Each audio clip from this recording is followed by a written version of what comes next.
เที่ยงพ่อแม่พี่น้องอาหารเที่ยงของสุดหล่อมื้อนี้หลังจากไปรับมาจากโรงเรียนแล้วก็เฮ็ดสลัดให้นางบอกว่าเฮ็ดสลัดอันพาสต้าให้กินแด้ว่าเสร็จก็เลยแม่ก็เลยมาต้มพาสต้ามาล้างสลัด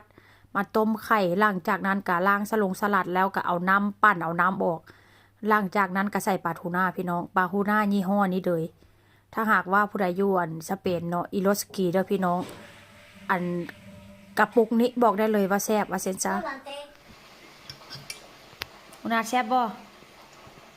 แซ่บหลายก็ว่าแซ่บหลายนะลูก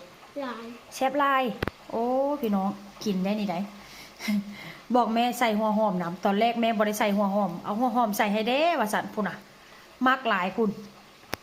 กินขนมปังพร้อมลูกฝรั่งของแท้เอาไว้สลัดเอาไว้กินเพิ่งดูพุ่นน่ะกินได้พี่น้องถ้าเด็กน้อยบ้านเฮากะจิบ่ค่อยกินเนาะแต่ว่าลูกค่อยนี่กินเด้อเรื่องสลัดนี่เป็นห่อเมียงหมู่นั้นน่ะเห็นค่อยกินนี่ขอกินน้ำรสแซ่บบ่แซ่บแม่งอ่ะก็มาเบียนมาเลยไปกินไปกินมาก็จิหมดแล้วยังทอดไก่เลยลูกมาเลยเอาไว้พูดเนาะเอเซโบยายหัวหอมได้เห็นไหนเอาออกกันนึงลูกออกกันนึงมุ้ยเบียนเอาเบียนเสร็จแล้วล่ะเผ็ดบ่ลูกบ่เผ็ดวะเอาได้เป็นสลัดอ่ะเกวียนกินแบบนี้เลยพี่น้องลูกฝรั่งของแท้ได้ที่ไหนเอาไว้สลัดเอาไว้เป็นสลัดละ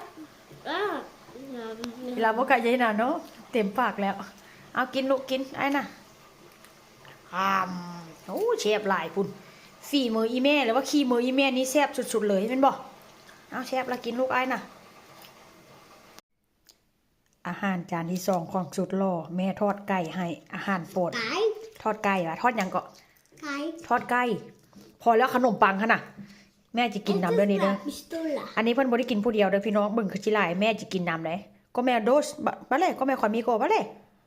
ตูโซโลโน่บะเลยมูโจบะเลยสลัดเหลือหน่อยนึงสลัดแล้วก็แม่กินน้ำเซ่บายโนเอาดะโนเอาดะโนCuando come no puede cucando, ¿vale? Venga, ahora comemos, ¿vale? ทอดไก่นี่ทอดฟาวไหลเมื่อเช้านี้ไปตรวจร่างกายมาพี่น้องตรวจร่างกายมาก็ไปแวะตลาดนัดมีตลาดนัด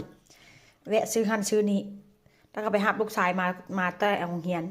ไปหับมาแล้วก็มานั่งกินข้าวแต่แค่อย่างตัวไม่อย่างเมื่อนี้จะเก็บบ้านเก็บช่องเต็มที่เลยล่ะบ๊ายบายเดี๋ยวน่ะบ๊ายบายกินข้าวกันเด้อพอแล้วขนมปังเพิ่งจะไปเยอะขนมปังเสือบ้านเนี่ยโอ้ยขนมปังมึงไหม